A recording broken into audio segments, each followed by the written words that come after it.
Hello dear students, today we are going to begin lesson number 1, rights, critical thinking, page number 7. In today's class we will be discussing certain things which I have already jotted down here on the board. You can see first we have human rights, secondly universal rights, and thirdly rights mentioned in the constitution. So all these things we are going to discuss at least a little bit, okay?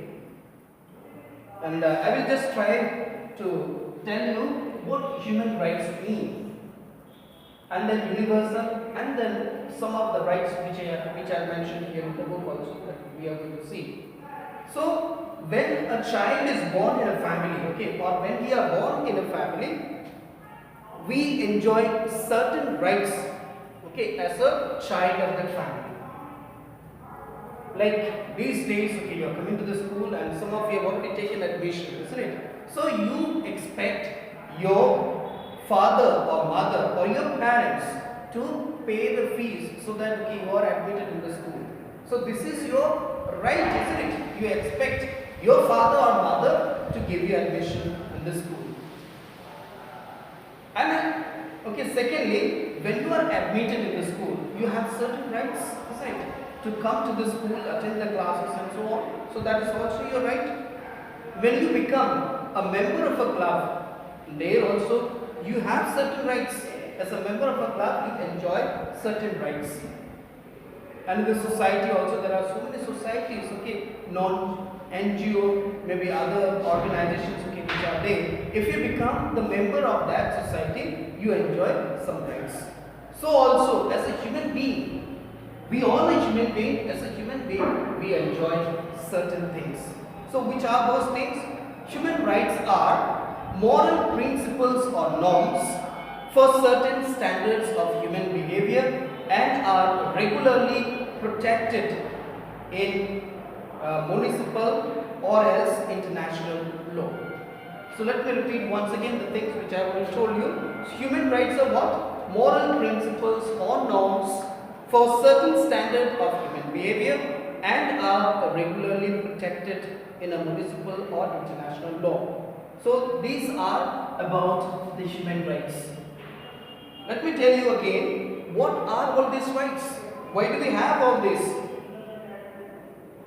In the rights, okay, when we have these rights, what are we allowed to do? We are allowed to be like, what to say, as a human being. We are a human being. So as a human being, we expect to be like treated as a human being, not as some other creatures, okay, not as an animal, and to do the certain things, okay, that we are, okay, we are enjoying as a citizen of a country.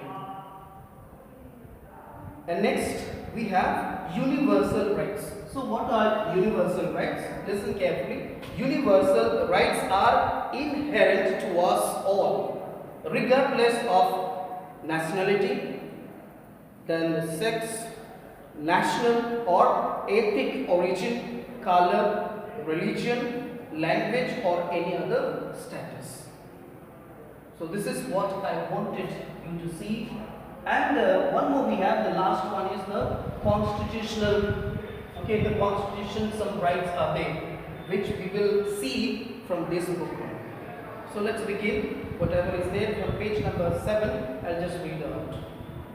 Young friends all over the world, you are the ones who must realize these rights and now and for all time. Their fate and future is in your hands. So this is for all of us, especially to the young ones.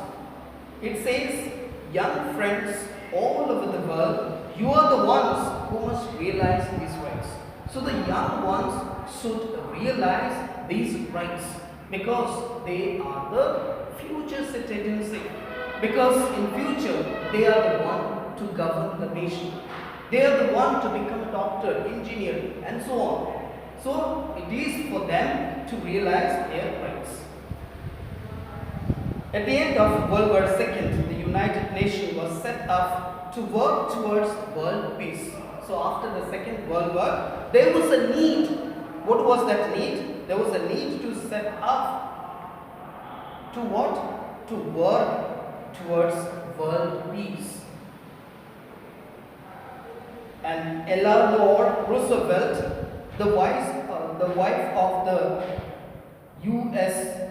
President Franklin Roosevelt, headed a committee to document the rights that everyone in the world should have the Universal Declaration of Human Rights. Today, there are 193 members of the United Nations have signed the declaration to protect the rights of their people. So these many countries, okay, we can see 193 countries have joined, because all the nations, okay, they think or they are just worried of the rights of their people. Every person is entitled to certain rights simply by the fact that they are human beings.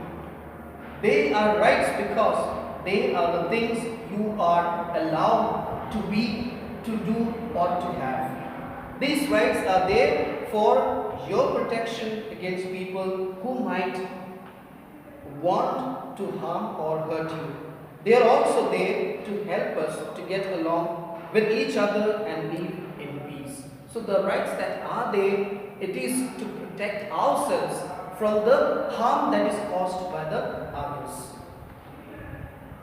Page number 8, there will see the discussions of all the rights that we have in the constitutions. Let us begin with article number 30 of the Universal Declaration of Human Rights. So there some of the rights are mentioned. Let us read. We are all born free. We all have our own thoughts and ideas. We should all be treated in the same way. So here it says, as a citizen of a nation, we all have our rights to express our thoughts and ideas. And we should all be treated in the same way. So irrespective of our caste, religion and all, we should, okay, be treated. We are supposed to be treated equally. There should not be any discrimination among us. Next point, everybody is entitled to these rights despite the differences. So as I already told you in the very first point, that everybody is entitled to these rights. That means, okay, everybody is expected or everybody should enjoy the rights, okay, that is guaranteed here in our constitution. We all have the rights to life, liberty and safety. Nobody has any right to enslave any of the persons. So we cannot make other persons our slave, because that person has its own rights. Nobody has any right to hurt, to torture or to give inhuman treatment to another person. So none of us have that right to hurt anybody. And then, okay, we can torture. We cannot, okay, treat other person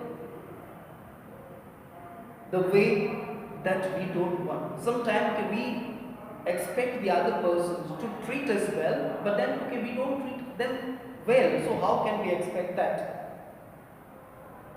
We all are under a law. The law is equal and fair for everyone. We can all ask for the law to help us when we are not treated fairly. So we can approach, we can go to the person in charge of all these, okay, all those who are in authority, we can ask for help. So that, okay, our rights that we have may enjoy, okay, we may enjoy without any problem. So this is what we have for today's class, and we are going to continue page number 9 the next day. And I ask everyone to write down all these, whichever the points are there from page number 8. Thank you.